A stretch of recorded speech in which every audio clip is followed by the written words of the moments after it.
মনের পবিত্রতাই হলো পৃথিবীর শ্রেষ্ঠ তীর্থস্থান। তুমি পড়ে যেতে পারো, কিন্তু যতক্ষণ তুমি আবার উঠে দাঁড়ানোর ক্ষমতা রাখো ততক্ষণ তুমি হেরে যাওনি।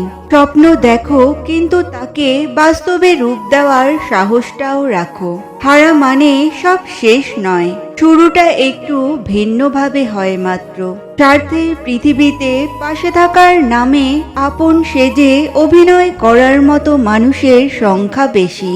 রাজার রাজ্য তখনই ধ্বংস হয় যখন রাজার কাছে বিশ্বস্ত সেনাপতির চেয়ে মির্জাফরের কথা বেশি গুরুত্ব পায়।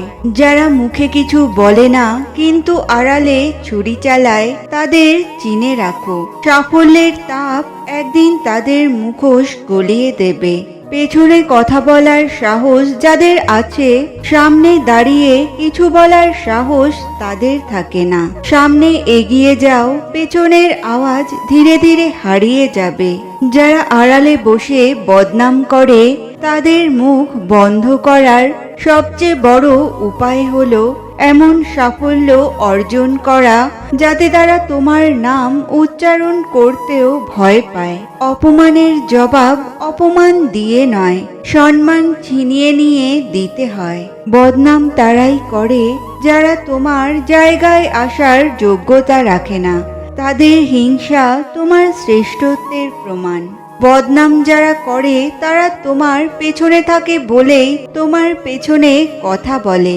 সামনে থেকো, সোজা পথে হাঁটো, সাফল্যই তোমার জবাব দেবে।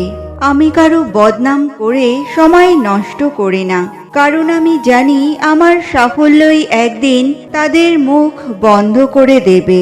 আমার পেছনে কথা বলো, সমস্যা নেই, কারণ আমি সামনে থাকি। সাফল্যে, সাহসে আর সম্মানে তোমার জায়গা তো পেছনেই মানায়।